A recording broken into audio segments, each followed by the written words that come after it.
with the 1.5 meter sessions. Welcome, artist Vincent and social designer Timothy, radiation expert Gary, and biomimicry expert, scientist Jacco Appelman. I'm Maureen Baas, artistic leader of Metaal Kathedraal, and Waterschool is a partner of Metaal Kathedraal, and we have two artists that work with Waterschool in Rotterdam. And I love to give the word to Vincent, because you're going to share some of your great work with us, and we love to learn more about your work in duetting with Guillemette. So please tell us more. Sure. So now I'm going to do a narration that we developed during our research into the non-state of 5G technology. So looking at this period before 5G is implemented and looking at it through its frequency. So I will start now.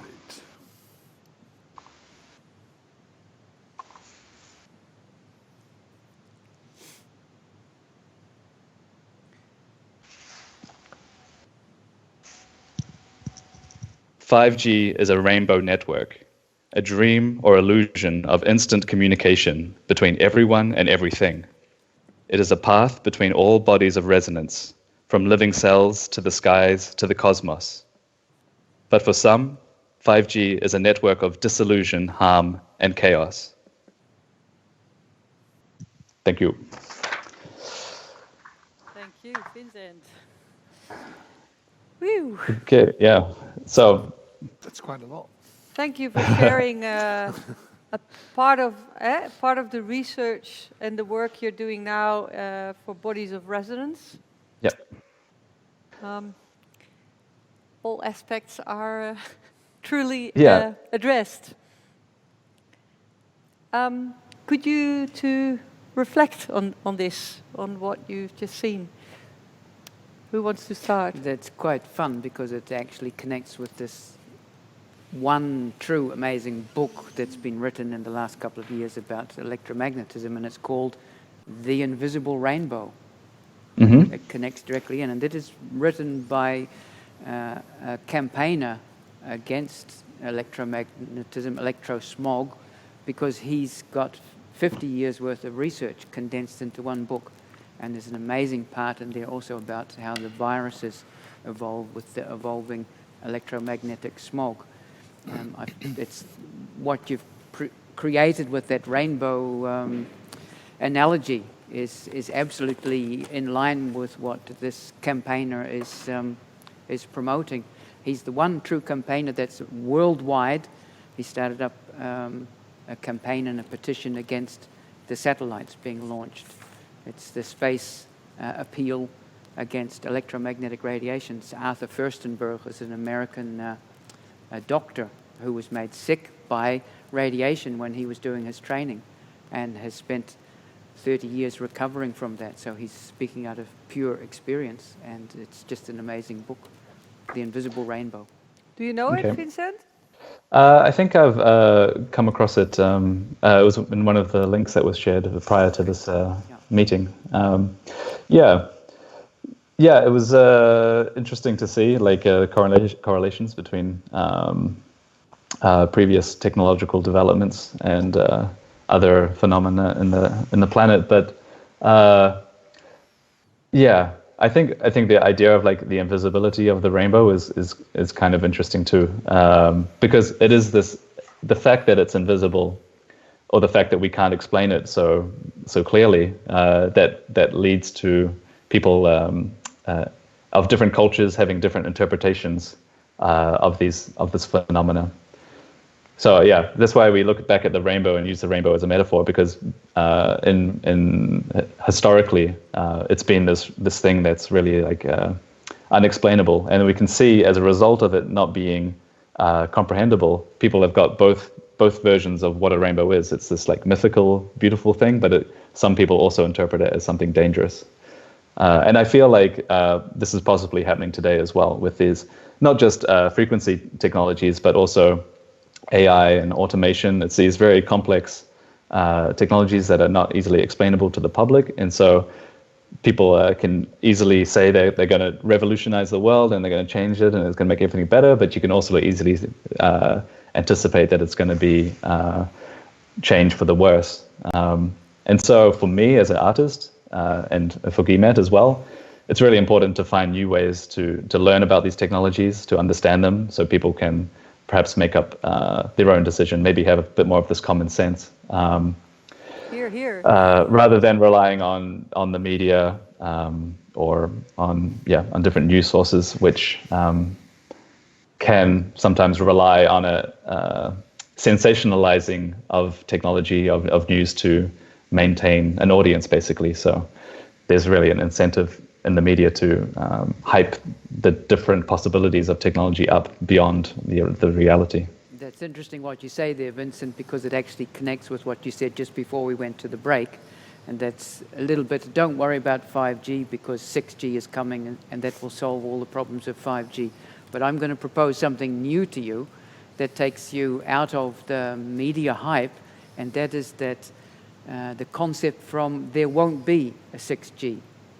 5G is sort of the end game. It is such a quantum leap in how we deal with communication technology that there won't be anything after 5G. 5G is going to solve all the problems of all the generations of telecommunications that went before 5G. 5G is the end, and it will so significantly change how we see the world and how we react to the world in combination with artificial intelligence that we don't ever get to 6G. So, Yep. please, Vincent. Sorry, is that I just to respond to that?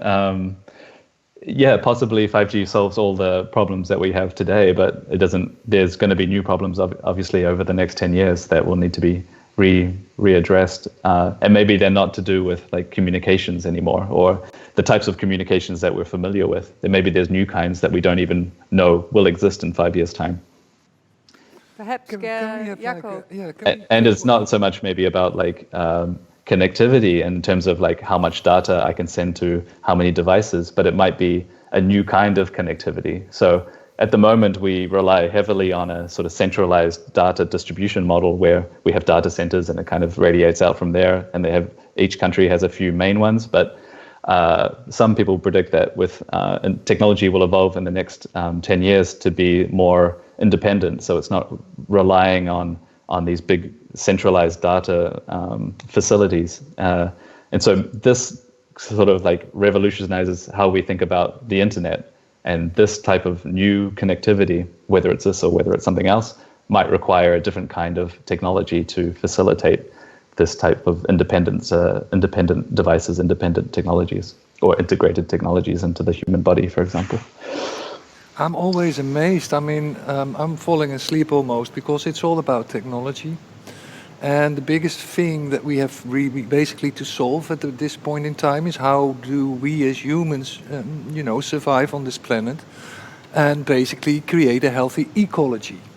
So in what ways could 5G add to, say, the regeneration of our ecosystems in the world? And if it doesn't, why are we talking about it?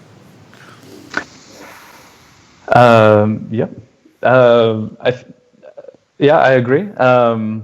There are several initiatives that I know of that are intersecting, like ecological progress and new technologies. So in the Amazon, there's a project called Amazon Bank of Codes, which is using blockchain technology to sort of track the DNA of different species in the Amazon, because there's such a huge variety of different species that we don't even know about yet. They're being sort of exploited by different foreign actors, like by pharmaceutical companies or other people that are looking at the genetics of these Amazonian species. But the Earth Bank of Codes proposes to like secure this type of genetic information in a blockchain infrastructure. And so this type of, it protects the, let's say, the intellectual property of the genetics. So it becomes part of the property of the Amazonian people and of the forest itself. And so, but all this sort of like tracking and connectivity requires obviously like a lot higher bandwidth and possibilities for the internet. So it's these sort of like intersections between 5G and other sorts of technologies that could actually help the environment. Vincent. Okay, well, just go one step further, because there's I think it's Klein who said it, technology is neither good or bad, nor is it neutral. And what you're referring to is basically how technology becomes non-neutral. You can choose to basically, map, say, the biodiversity on the Amazon, but you could also use it to guide missiles more precisely to your enemy. And, it's the same technology. It's the same tool that you're using. So, although I think the discussion about 5G is really important, we should maybe focus on what does radiation actually mean for our bodies, because that's our current health. Because that's, I think, the kind of thing that we need to talk about when you make a decision about new technologies. How will it harm me or how will it help me? And what I've heard up until now, it's just basically a very harmful technology with very little, how do you say that? No, there's no beneficial stuff in it. I mean, if you start fermenting, for instance, wood and food scraps, you get something that feeds the earth. How could you make radiation something that feeds, that helps basically make us a more robust planet, so we could go explore the galaxy? Because now we shouldn't. I mean, we're leaving behind a mess, basically. So the question is, how could the Earth and the natural systems that we live in feed? I can also ask it differently. Where in biology do you see the use of radiation as a force for life? Maybe you can answer that, because I'm really not a biologist. I've got a background in social sciences, management sciences and system sciences, but I'm only entering biology, say the past 5 to 6 years. So I guess, Gary, maybe you could answer that one. Yeah, the answer is really simple. It doesn't. Right. We're chasing an invisible rainbow, and there is nothing there for us. And the difficulty is the compromise between technology and nature, or between technology and the cost of technology is not a good compromise at the moment. We're running after the technology, and only the technology. It was Einstein that said we can never solve the technological problems that we've created with this technology. You have to go one step further to a whole new technology, and that whole new technology is not based on digital technology. It's based on something that we don't even know yet, but that we're really starting to get the first handhold on. Can I say something about that? Because I see your question, and I think that's a really good point. How does it regenerate us? How does it give to the natural environment? But we're also different generations here, and and so you guys come in now as artists and designers, and this is how we do this in evolution. But one of the things that we've completely not developed is the Beam Me Up Scotty system. The natural system and the natural ability of people teleportation to develop. There is a scientist who has developed a lot of tests and work on the morphic field. To say it very simply, and I think Gary can state more about that, and I hear that also in your presentation, Vincent, so I get very sad and I almost die, and I get very happy because I also see that opportunity, that we vitalize the systems again, because we learn what the old shamanistic people know, what the Mayas knew, what the previous civilizations knew before us. And what we've been fed by science fiction, Beam Me Up, Scotty, I go into particles, the Matrix, all that great visionary stuff that you can use for the good and you can use for the bad. I mean, ego is still in charge, big time. The money is still in charge. I can read that in your system. But if we talk about the morphic fields of Rupert Sheldrake. Rupert Sheldrake, a scientist, he shows there is a layer of energy in our system where you can get knowledge from. I mean, we call it spiritual, and we go again also, how weird and what is it? But in fact, that used to be the old information system that would give us tools to continue living on Earth and develop. And if we talk about the old civilizations, we haven't even reached the level yet that they've once had. So this discussion, where actually Gary clearly said, we have a choice now. We can go technology way, or we can go nature way and add it with technology that is actually life enhancing, yeah. Yeah, life enhancing. Yeah. And I pray to the Lord, if He does exist, but we are in a church, that you guys in your generation and the younger ones also address this field. And that's also what I taste in your presentation, that there's a sense of it, but there's no clue yet. Oh, that's Clue of how it can be used to benefit us biologically? No, no, how no, 5G can be completely a different system of connectivity, but based on the human skills and qualities that we have, our uber-conscious level, our super-conscious, that we haven't developed yet. I think, Vincent, you gave a really good example with, the monitoring and sensing stuff in the Amazon. Mm-hmm. I mean, if you think about beneficial applications of technologies, these would be good. So receptive, on the reception side or the sensing side, I think we can do like a lot with radiation, and it can really help us. On the sending side, I'm not so sure. The interesting thing is most of the sensing equipment that you can use to discover how life is working can be anchored, it can be wired. You can put sensors out in the Amazon that are wired into the network, and especially if you use fiber optics, it's interruption-free, it's direct with the speed of light. I think whenever we talk about any application, whether it's in a rainforest or it's on the highways, it's always an ecosystem of different technologies. No technology exists by itself. Right. And so in this type of conversation, it's very easy to sort of drift off into talking about, sensors, like I was talking about sensors, but sensors aren't implicitly 5G. And there's nothing really implicitly 5G because it is a sort of infrastructure, even down to the level of electricity needed. So, yeah.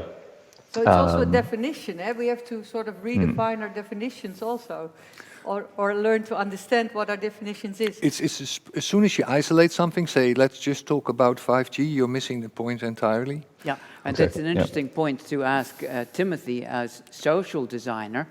One of the biggest concerns about 5G is that we get into a lose-lose situation where the things that we're tracking that are mobile are packages and machinery, and what we're doing is then we start tracking people.